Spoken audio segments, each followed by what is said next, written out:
Hi guys, MJ and welcome to the Season 6 Vi Jungle Guide. So in the description I will leave timestamps for anyone who wants to just quickly jump to like the skill order or the jungle route or anything like that. So after watching this guide, I would hope that you guys feel pretty comfortable on Vi and either consider picking her up as your main jungler or she's just an extra champion into your champion pool. But anyway, I hope this guide does help some people and you do pick up Vi, she's a great champion. So anyway guys, on with the guide. Vi is a melee ranged champion. She can either be played as a bruiser or an assassin. So as a bruiser you're going to be quite tanky and you're still going to deal a substantial amount of damage so the enemy can't ignore you. As an assassin, Vi is going to want to jump into the enemy carries and pretty much try to kill them before she gets killed herself. Typically though, you won't see Vi played as an assassin since she does function much better with the bruiser type build. She does enough damage with just 2 items to be really irritating for the enemy team. If she's left alone she will kill the carries, and if they try and kill you, you're tanky enough to survive their damage. Vi's overall kit is pretty strong. Her passive, Blast Shield, means that whenever you land an ability, you have to land it, you can't just use it, so you have to hit anything with it, so a monster, a champion, minion, etc, and you are shielded for 10% of your maximum health for up to 3 seconds. This ability increases Vi's overall tankiness and actually allows you to trick people at later stages of the game, since you'll gain around a 300 HP shield from landing an ability on somebody. Vi's Q ability is called Vault Breaker. The ability can be charged up to 4 seconds, and after 1.25 seconds the ability will reach its maximum range and damage. When charging Vi's Q, it actually casts a self-slow on Vi, so boots such as Swiftness Boots and Mercury Treads will actually decrease the slow, giving you more movement speed overall when charging the ability.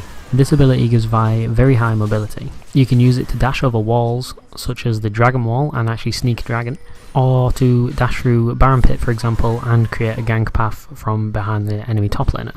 Also note that charging up Vi's Q for 1.25 seconds actually doubles the damage that it will deal, so make sure that you can actually fully charge it quite a lot of times when you're going to try and hit somebody with it, although in some situations obviously you're just going to have to tap it if you want the instant damage. Also remember too that this ability actually provides a knockback, so any tenacity that the champion does have isn't going to be applied to this CC, which means that Vi has very strong ganks even before she hits level 6. Vi's W is Denting Blows. The passive on this ability means that all of Vi's basic attacks and abilities will apply a stack of Denting Blows. Once you reach 3 stacks, the ability will proc and you will deal a percentage of the target's maximum health. This is capped at 300 against non-champions. Alongside the proc of extra damage, you also gain bonus attack speed and shred 20% of the target's armor. This means that Vi is really strong at either focusing the enemy tanks and frontline, allowing your own carries to deal more damage, or you can shred the enemy carries and then you also deal more damage to them. In the jungle, you will most likely always have the 3 stacks on, so you will always be gaining the bonus attack speed against the jungle monsters, meaning Vi's clears are very fast. Vi Z is Excessive Force. It's an enhanced auto attack which also applies a splash of cone damage behind the target which you hit. This ability requires mana and 1 charge to use. Over time you will regain charges and you can stack up to 2 charges at a time. Remember that this is an auto attack reset, so you can auto and then E instantly after the auto damage is applied to instantly apply 2 stacks of Denting Blows. It also increases the range that you can auto attack from by 50, so this can catch people off guard when they're trying to run away. If your target actually flashes away as the cast animation goes off, they will still actually be hit by the ability, so this means that people can waste flashes or dashes and still die. This can actually lead to some pretty funny rage in the chat. Vi's ultimate is Assault and Battery. When you cast this ability on an enemy champion, you charge towards them, becoming immune to CC, and you then knock them up in the air for 1.25 seconds and then slam them down into the ground, dealing physical damage. This ability makes Vi's level 6 ganks very strong. When you use this ability against the enemy laners, it practically forces them to either die or use summoners to escape. Although at level 6 the ability does have a very long cooldown, so be wary of using it carelessly. At later stages in the game, with cooldown reduction and more points in your ultimate, it will be around 50 seconds. This makes Vi incredibly strong at catching out enemies in the late game. As for the skill order on Vi, you want to always start W, since this gives you attack speed for a faster clear and also procs the Denting Blows percent maximum health, which is capped against the monsters at 300. At level 2 you want to take E, which gives you the auto attack reset and again increases your clears, it makes them AoE and you clear very fast from this point. At level 3 you want to take a Q so that you have all your abilities and you can either look for a gank or continue farming depending on your clear. You want to be maxing Q first, as the cooldown is greatly reduced by maxing it, and also this is increasing your mobility and the damage. As for your second ability to max, this can vary. If you're going to buy Trinity Force, then I would max E second, since the Sheen procs along with the increased E damage is overall more beneficial, as the lower cooldown E means you can actually proc the Sheen much faster as well. If you're going to be getting items such as Ghostblade or Black Cleaver, then you want to be maxing W second. This is because the higher AD from these items means that your W actually does more of the target's maximum health, so maxing W second here is more beneficial than maxing E. If you become unsure on what to max second based on the items that you're getting, then just always max W. The increased attack speed and more percentage maximum health true damage by leveling up W is just generally more beneficial than giving the E increased base damage without the Trinity Force. And of course, whenever you are 6, 11 and 16, remember to put points in your ultimate. So now we'll go over the general clear for Vi and the runes and mastery choices that you have.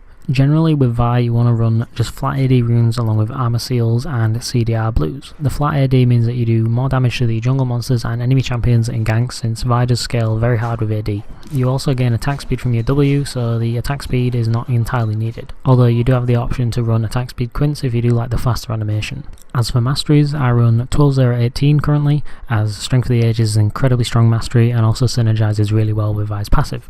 You do also have the option of running Thunderlords for stronger ganks, and you can even actually run further as well, since Vi does proc it incredibly fast with her Q or E combo. Generally though, if you are new to Vi, then I would definitely recommend with the 18 in the resolve tree, as it makes you more tankier in the jungle and also is more forgiving as you are tankier generally overall in the game. As for your jungle route, I typically fully clear on Vi, so you will start at whichever side your bot lane is on, since this will give you a stronger leash and you will be more healthier during your clear.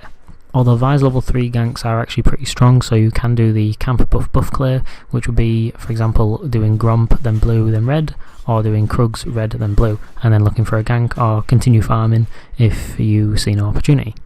However, a sneaky little trick that you can do with the full clear is, as soon as you finished it, you instantly back and complete your jungle item, so you'll have Stalker's Blade or Skirmishers, whichever one you decide, and then you can go do Dragon, so you queue over the wall and try and sneak Dragon with a pink ward, since with the full clear you will have enough to finish your jungle item and also buy a pink.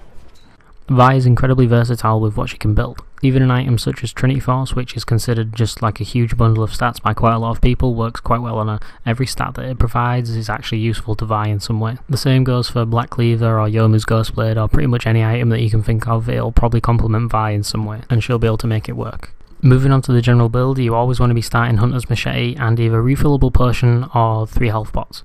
If you're a bit uncomfortable on Vi with a clear, or you're going for the level 3 gank, I would definitely recommend starting the 3 health pots, since this will mean that you have effectively more health to go wrong with, since you have the extra HP pot, and the health pots also actually regen for more than the refillable potion. By having the 3 HP pots and doing the gank as well, that means that you'll be level 3 with around 80% health, 70% health-ish, depending on how effective you are at kiting the camps and clearing in general. As for your trinket options, this can vary from game to game, although generally I would recommend swapping out your regular yellow trinket for either a red or blue one by level 9. The red trinket will mean you'll be able to clear wards and also clear any vision around objectives, and the blue one will mean that you'll be able to place wards in far distances in the enemy jungle, or just to check whether the enemy are on Dragon or Baron. But it would still be an option to hold onto your yellow trinket for wards if your team already has, say, 3 sweepers and the blue trinket already, since you do want the regular wards as they're quite helpful. As for your overall general build, you typically want to be going Stalker's Blade for your smite item, and then rushing either Trinity Force or Black Cleaver. For smite choices, you can actually go for Trackers or Skirmishers. It's just totally personal preference, but I believe that Stalkers is by far superior. If you do like wards and vision control, then you can go for the Tracker's Knife. And if you're going to be dueling the enemy jungler, or for example if it's like an Evelyn or a Shaka or someone who's going to be invading you quite a lot, then you can go for Skirmishers, then you can fight them in your jungle or invade them at theirs. I do find the blue smite to be far more effective though, since typically you can just avoid fights if you don't want to fight someone with Vi, so you can just queue away or you can flash away, for example. Like, you do have quite a lot of mobility, so it's not like you have to fight someone and therefore, take the red smite or anything like that. It also does add a little bit of burst, and it also increases your gank strength as well, so since you slow them, it means you can just slow someone if they're just out of reach, or like you can slow them, walk up to them and force them to flash away, then follow them with your ultimate or anything like that. Do remember though that the build does vary, so for example if you are behind, you're like 0-3, the enemy has a Fed LeBlanc and like a Fed Vlad top lane, don't go straight into Deadman's or your Trinity Force or whatever, like go for your MR item, stuff like that. The first build is more of like a damagey build anyway, so you are still quite tanky and you do a lot of damage, and as you can see by the second build you're way tankier, but you still do provide some damage with the Warrior and Black Cleaver. Also note as well that the boots are also interchangeable, so for example, with the first build you don't always have to go Merc Treads, you can swap them around, you can get Swiftness boots if you do want, it's just there as like a placeholder for boots. But typically you do want to be building the right boot choice against the enemy team, so if they have a lot of CC, go Merc Treads, if they're full AD you can go Ninja Tabi for example. A couple of considerations which you'll see on screen now are Devourer, Titanic Hydra and Yomu's Ghostblade. So with Devourer you can actually go Devourer on Vi, although I wouldn't really recommend it. It's a different playstyle. It's instead of scaling up with your AD, you're going for pure attack speed. So if you do go Devourer, you want to go Titanic Hydra next as well. So the on hit from it is really good, and also the sated effect to the phantom hit actually procs on your W as well. So if someone does duel you, they're pretty much going to die, but I don't really like the Devourer playstyle anyway. But you can go it if you want. It is a viable build, but personally I don't really like it. I have tried it, but it's not really my thing. You can also consider the Titanic Hydra separately as well. So for example, later on in like a really late game situation, like 50 minutes for example, where everyone's full build, you can actually sell your Stalkers, your smite item, and you can actually pick up Titanic Hydra. You do drop some AD by doing this, but effectively you gain it back anyway from your tank stats. So because of how Titanic Hydra works, with it dealing more damage based on your maximum health, because you're already tanky anyway with Dead Man's Banshee's Veil or stuff like that, it will effectively it brings the AD back up, and I believe it's slightly more as well. Plus it also gives you another auto attack reset, which means that Vi actually has 3, with obviously having 2 charges of her E and the Titanic Hydra. And finally is the Yomu's Ghostblade. This item is actually really good on Vi in my opinion. It gives you Armor Pen, AD and some CDR. Also the active as well gives you movement speed and some attack speed, so in a close duel it can actually help you. Generally it's for killing squishy targets, and I would probably only get it if you're actually snowballing pretty hard, and then you just literally aim straight for the carries and you just rip through them because you have Armor Pen plus your Shred as well that you already have. So with Ghostblade you just completely kill carries like so fast, but you also have to remember that you're not getting any like HP or anything like that. So with Black Cleaver and Trinity Force you're getting some health as well, although with Strength of the Ages I guess you do still get 300 HP, so it does kind of compensate for the lack of health that you get from going Ghostblade.